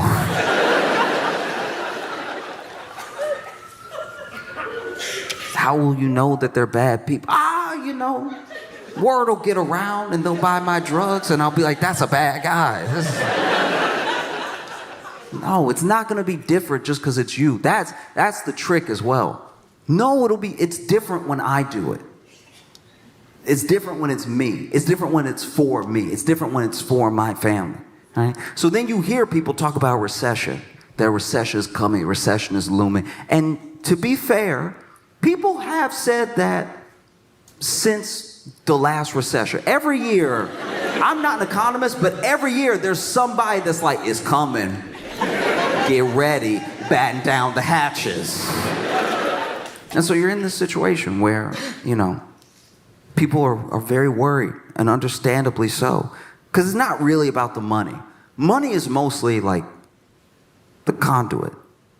Money's mostly the placeholder. There are people who find money to be a game, and for them, the number is the important thing. How much actual money they can stack and hoard is the real thing. I want to show how rich I am is the real thing. But for almost everybody else, it's about their survival. It's about taking care of yourself. It's about taking care of the people that you love. So when they hear that there's going to be a recession, they're not really thinking like, oh, the number will go down. They're thinking about food. They're thinking about housing. They're thinking about resources. And the only way forward is with other people. We've proven that this thing doesn't work. And by this thing, I'm not just talking about like one specific system. I'm not talking about like capitalism. I'm not talking about anything like that. I'm talking about we've proven that a true rat race does not work. I can't believe the world watched Squid Game and was like, yeah, I think I could win the pot. The pot is the problem. You know? And then I think the other problem is that if you are pitted against people, if you're pitted against the other 330 so million Americans, then yeah, the odds look insurmountable. But when you see how many people are actually in your situation, and you see how many millions of people are just like you, and you put yourself on the same side as them, all of a sudden, all of the weight, it gets a little bit easier. You know? There are people around the world that will never have access to the things that we have access to that make it work. And so sometimes we stress, oh, how am I going to make it work? And it's like the number one way is through community. Your future is your neighbor. There's no other way forward. And I know that can be scary. That's an idea where you have to lay down so much trust at the feet of people that you don't know. That's very scary, because I've had good neighbors and I've had bad neighbors. I've had very bad neighbors. I had a neighbor who stole my trash can. It's the trash can. You could just put your trash in there too. Stole my trash can and lived next to me, like I'm not gonna notice my trash can. And he was big too, and I'm pretty sure he sold drugs, so I wasn't gonna take my trash can back. But I was like, I will put my trash in my trash can over here though. Just because you stole the trash can doesn't mean I'm gonna get another trash can. It's a trash can, and trash goes in. You could have put your trash over here, but then you wanted to put it in front of your yard. Okay, fine, whatever. I'm sure you have a gun, so I won't make a big deal of it. But I've had bad neighbors, and I've also had incredibly kind, incredibly sweet neighbors. I had neighbors that made any transition period I've been having in my life easier. I remember when I moved to Chicago and I was living in my first apartment, I had a neighbor that knocked on my door. I had been living there for like 2 days, and I didn't have stuff. I'm like this broke kid who just moved to Chicago with like 2 suitcases of like clothes and a couple of other things. And so knocks on my door, and it's like, hey, this older guy, and he's like, hey, I saw that you moved in. If you need anything or you have any questions about the building, just hit me up. I live right there. And I'm thinking he's like the building manager or something. So I'm like, oh yeah, what's your name? And we get to talking a little bit. And as we're talking, I realize he doesn't work for the building at all. This dude is literally just checking on me for the sake of checking on me. And he's like, if you need anything, because I saw, you were having a little trouble, I couldn't have caught up to you, but I was gonna help you up and everything. And I was like, oh, thank you, man. And we didn't see each other often. And I remember the day that I moved out, because I ran into him again. I ran into him and his wife. And he was like, man, I'm sorry to see you go. Because I can tell, we never really got to chop it up or anything, but I could tell that I like the way you move. And you didn't cause any trouble. You were just cool. And I wish I would have knocked on your door a couple more times, right? I never forgot about that guy, because even knowing that there was someone there if I was having a problem, it just made living there on my own a little bit easier. Just in the back of my head. Once again, we didn't even have that many interactions. I only knocked on his door a couple times. And the couple of times I knocked on his door, he needed help too. There was one time where we had in our building a chute for the laundry that nobody used. Nobody ever used it because it's not like it was one person. Do you know what I mean? Like, the chute for, this isn't Eloise. Like, it's weird that there was a chute for the laundry, because it just went to the floor down there, and you'd have to go down there to wash your own clothes anyway. So I guess if you wanted to save yourself the weight of the trip, you could push all the clothes down and let them get nice and nasty, and then slip through the chute and then hit the ground, and now It's got different stuff on it than the reason that you're washing it. So nobody used it. And nobody used it because it was nasty. And so then one day, the actual building manager poured a whole bunch of like bug poison down it to try to like kill some of the bugs that had been living in there. And the bugs were like, you know what? I think we'll go everywhere else. And so then one day I came home and my apartment was just overrun with bugs, and it didn't make sense because I didn't even have stuff. I had a fork, a bowl, like it was kind of like a saucer. It wasn't a plate. It was a plate that you would put a teacup on. I didn't even have dishes to be nasty enough to have all these bugs. So I'm freaking out. I'm killing a bunch of bugs, and then I run over and I knock on his door, and when I open his door, he looks like me. He's like, you too? And both of us just knowing that we're both dealing with bugs was enough to make the whole thing easier. He helped me kill some of my bugs. I helped him kill some of his bugs. And we were both very upset with the building manager. I had another neighbor when I was living this like short little bit in this, I don't even know how to describe it.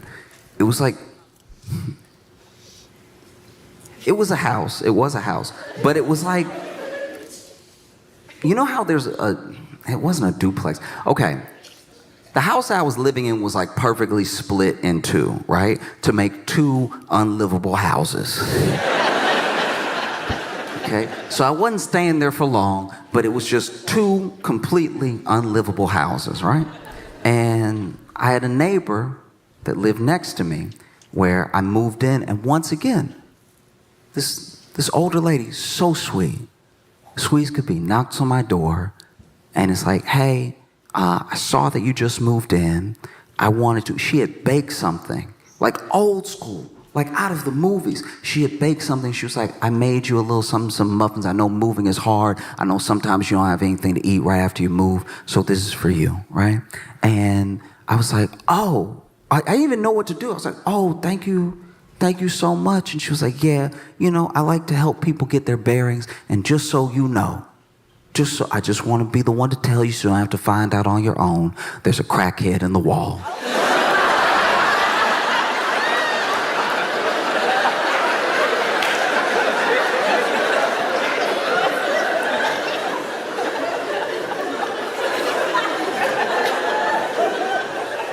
And when you get that type of warning, it does make you look at the muffins twice. One has nothing to do with the other. But I was still like, oh.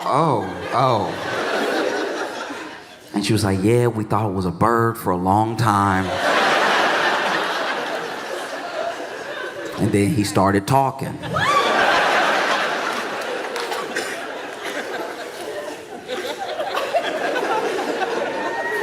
And so if you hear anything in the middle of the night, just pound on the wall a couple times and he'll stop.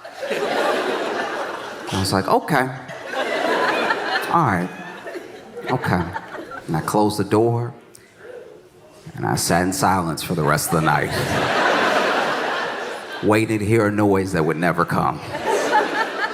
It wasn't until like months later I heard some scratching in the wall, and I was like, how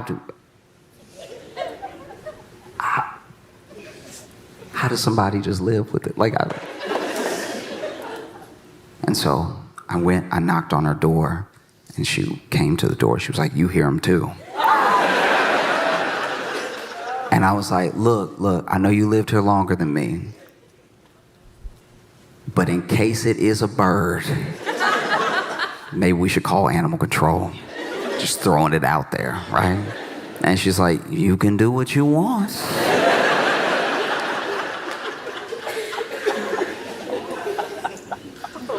I called animal control, and then they could hear the scratching too. And then they went ahead and went on the roof, and they said that they found a slight hole in the roof, and turns out it was a bird. It had been a bird the entire time, And I'm pretty sure it was a bird when she heard it, but maybe she just had the TV on. Maybe she was like, he's talking. Animal control leaves with the bird. I go over, I tell her it was a bird, animal control called the bird, and she was like, thank you so much. Seriously, thank you so much. That has been happening for like 8 months. Off and on, and I was positive it was a crackhead.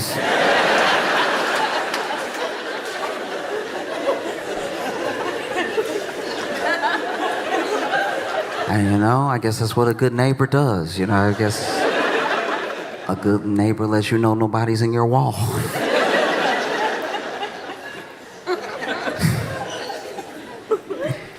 Because I think fundamentally the toughest thing people are facing right now is like a true way forward where they can trust other people to help them and take care of them.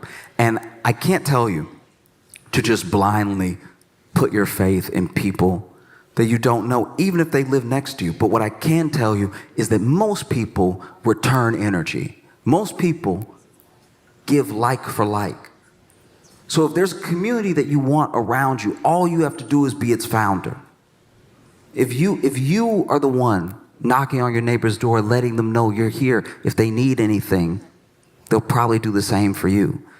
And it's so simple to build community.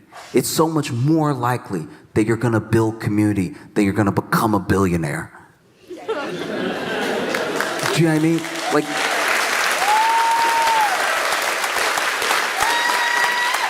both things are incredibly hard to do. They take a lot of hard work and everything, and one of them means everyone will hate you. Because when you're broke as well, the thing that happens, I think, the most often is that we have a real misunderstanding of each other. Rich people, the rich people that I've met in my life, no rich person I know feels rich. They feel comfortable. Now, they'll do whatever it takes to maintain their level of comfort, but they don't feel rich. They're like, no, I'm just comfortable. I'm just chilling. And you show them how much they make, and they're like, yeah, I got to maintain, I got kids, And then you show them how much the rest of the world makes, and they're like, ooh. Okay, maybe we don't tell anybody how much I make. And the same thing, when you're broke, there's a genuine misunderstanding around the decisions that people make when they're poor, around the way that people think, because there's not the possibility of thinking past tomorrow, because you're not even sure you're gonna get there. Do you know what I mean? When you really don't have means, when you really don't have money, you come off wild sometimes because all your requests are strange, because you're just trying to piece things together just so you can make it to the next day. Like a good example is I used to work at a grocery store, and one time in the break room, we're eating our lunch, and this one dude opened his lunch and then just said out loud to everybody, hey, I made a hamburger at home, but oof, does anybody have a top bun?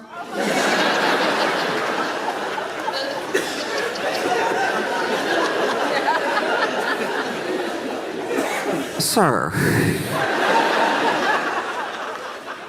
They're always sold even. How did this happen? We look at money as paper, right? At least when it's in its physical form, it's this paper thing. But it's more than paper. There's fabric weaved into it. There's linen, there's cotton. It works the same way that society works. There's fabric that weaves all of us together. And there are people who have not been able to participate in the opportunities of making money or making their well-being out of these chances in the market the way that other people have. And so when you tell them that a recession is coming, they're like, oh, a what? Okay. I was already broke. Do you know what I mean? What is a recession to somebody who was on the street the whole time?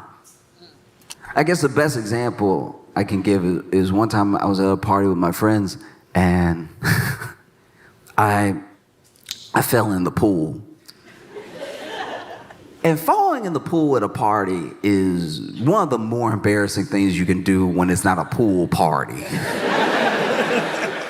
If you fall in the pool at a party where people are just sort of standing around the pool and talking, you might as well have fallen off the roof. But I fell into the pool at the party, which is not just embarrassing, it's not just annoying, because now all my clothes are wet and everything. It's terrifying because I can't swim. Yeah, I mean, I'm not a swimmer in the way that I would like to be. And the way that I would like to be is to be able to survive. And so when it comes to swimming, I'm not a fan. I'm not efficient. And so I get in the water, and when you don't swim, and I don't just mean can't swim, I'm saying when you don't swim, like for fun or anything, being surrounded by water out of nowhere is very concerning. I didn't realize I had stepped into the pool until I was in the pool. So now what I feel like has happened is that I turned around and water surrounded me. And so I start doing what I think swimming is innately. I start fighting the water, right? I'm punching and I'm kicking and I'm like, get off me, water, but I'm in the water. But I'm like, get back, I don't want you over here. And that's not how water works. And so I'm sifting through the water, and it's almost like swimming, except I'm staying in place underneath it. So that is drowning. That's what drowning is. When you're swimming perfectly, but you're not going up above and you can't get your head up, you're not actually swimming, you're drowning, and it's also exhausting. You're fighting and you're punching, you're kicking, and you're moving, and you're doing a pretty good job of drowning. If you could get your head above water, this would be swimming. And if you could get your chest up, if you could do that butterfly thing, now you're a swimmer. But I am over here, no more water. Get out of my face, right?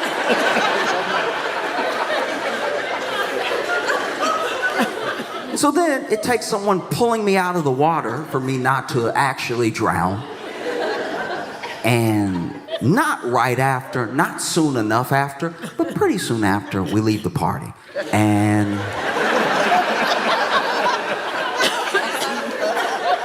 not as soon as you would like if you almost drowned. You know what I mean? Like and it's tough too, because like the dude saved you as your ride. So now he's doing you two favors, you know? So then, you know, man saves me, and my buddy pulls me out of the water, and now, you know, we stay an extra 20 minutes because now he's got his MAC points for saving a life in front of everybody, you know? That's what most embarrassing. The only thing more embarrassing than like showing a whole party full of people you can't swim is to be sitting there wet while the person that saved you tries to mac on somebody. Just like, yeah, you know, I do what I can. I do what I can. Try to help out the people, you know, and doing my best. And it's like, also, my man didn't. Look, I'm not necessarily trying to give notes on being saved, but like, my man did jump in the pool and grab me and lift me up and swim me to the shore of the edge of the pool, right? This man just stuck his arm in and kept clawing at me until he got the back of my shirt. That's barely saving. Like, when I tell you that I'm over here, stop it, water, no, I don't want any more. And then he is over here, bow, and he missed like 8 times. So he was punching me in the head while trying to save my life. And he finally hooks his hand behind my collar and pulls me up the way that a cat sort of lifts its kitten in its mouth. You know what I mean? Just sloppy. And then I'm also still fighting. I don't know what's pulling me up, so I don't know if that's more drowning. I don't know what the effects of drowning feel like. So now I'm not necessarily fighting his hand, but I am still fighting the water. And so if you were on the other side of the pool, it does look like I was drowning. He reached in, dunked me one more time just to be safe, and then pull me up. Because I don't know that he's trying to help me. But when he finally pulls me up and I'm over here coughing up the water and everything, this man helps me get up out of the pool and then immediately sees the eyes on him and everything, sees the opportunity, and he's like, oh, yeah, you know. I do what I can. Also, I know he saved my life and everything, but also the fact that he didn't need to roll his sleeves up like that. Like that was even more just worth like, oh yeah, you know, I tried. Now you sitting here wet, just like, can you wrap it up, get the number or don't? And so then me, him, and some other friends head to his car once he's ready to leave, and his car won't start. Waited for nothing. Now, luckily, we were staying at his house, and luckily he did live close enough to the party that we could walk. It was like maybe, I don't know, like a mile and some change. It wasn't crazy. And so we start walking. As we start walking, it starts drizzling. And then it's drizzling a little bit more, drizzling a little bit harder, and then it really starts raining. And when it starts raining, all my friends did a different thing when it was raining. Like, I had one friend that did the turtle. Just walking and just trying to... And I get it, because he has some deep collarbones. He would have had 2 lakes on either side of his neck if he had just let the water hit. That would have been 2 puddles he had to carry. So I understand him trying to... And then I had another friend who was over here doing this, which genuinely pissed me off. That's one of the craziest things I've seen. You have 2 hands, one hand covering some of your head, but not even efficiently. Where's the distance management here? You'd be better putting the hand on your head. And I had another friend who just decided to lean forward, because I guess he just doesn't want a wet front. He's just cool with it all hitting the back. And as it's raining and raining, my friend was over here doing this, turns to me, because I'm just walking. I'm not doing any of this. I'm just walking normal. And they're like, oh, John, you must not mind the rain.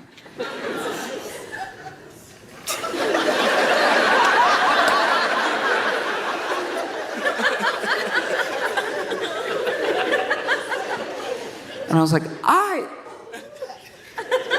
almost drowned 20 minutes ago. And that's what it's like when you're broke. You're almost drowning all the time. So when people try to scare you with talks of a recession, you're like, why would I? What? You're doing this. I'm already wet. And the way to ensure that you're going to be okay, the way to ensure that your family is going to be okay, is by creating chains, by linking up together with other people, with other families. Because the way forward, your future, I guarantee you, it's not in the market. There's a belief that, like, if I can just get enough ahead, maybe I'll pull some other people with me. And that sort of thinking is the reason that we as the people can be taken advantage of so easily when it comes to money. It's like, I can get you a little bit ahead. Oh, I'd like to be a little bit ahead, right? But the way forward, your future, I promise you it's in your neighbor. I promise you,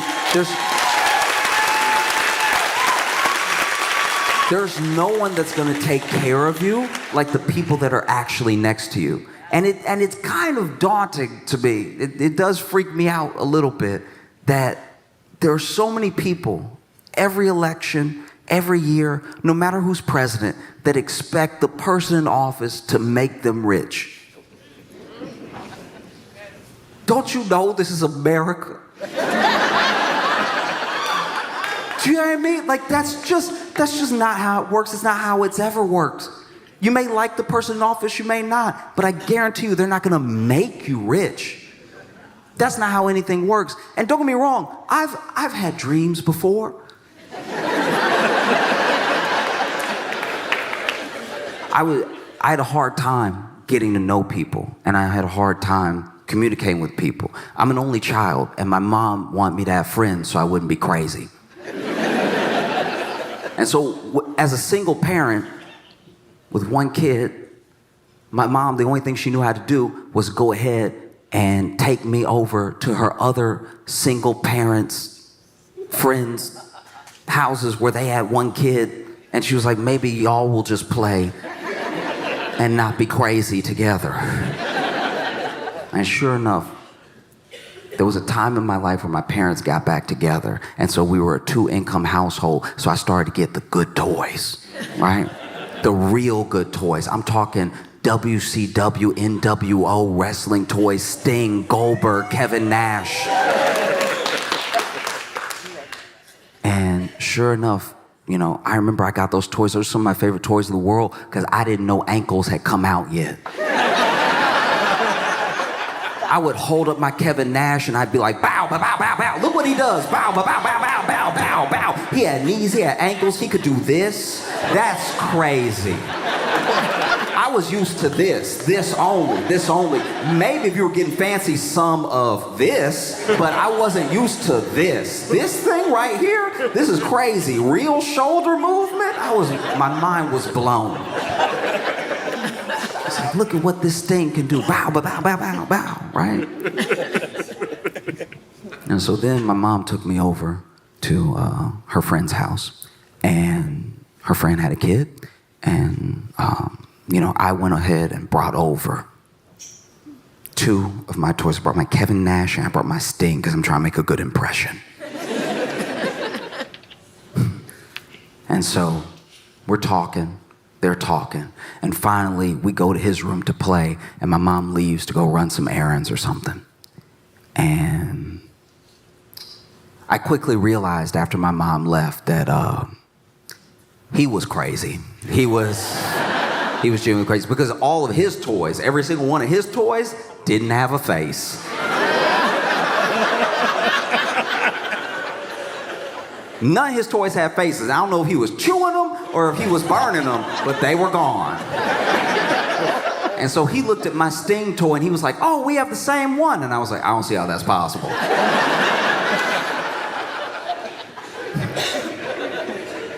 I don't see how that's possible. And then sure enough, this kid pulls out his Sting toy, and I know we have the same toy because the Sting had the jacket.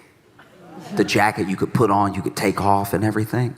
And so we're playing, and I'm trying to be a collaborative new friend, right? I'm like, what do you want to do? You want to do Legos? You want to do like wrestlers, whatever? And then we decide Legos. So I was like, do you want to build a castle? You want to build a wall? What do you want to do? So we decide to build a castle, right? And then this kid, we're halfway through the castle, maybe 100 pieces to go. And this kid grabs the castle, lifts it up, throws it against the wall. It explodes into like 190,000 pieces. And I'm like, what did you do that for? And he goes, don't talk to me. And I was like, oh man, yeah, chill, Satan, chill, okay? Back up, devil, okay? Because I had been prepared in case the situation happened, because I knew I wasn't a crazy only child, but I knew there were other crazy only children out there. So I already had my thing on me, right? I had that lance in my back pocket. I was like, don't you come near me. I will cut you open. This thing is 6 weeks old.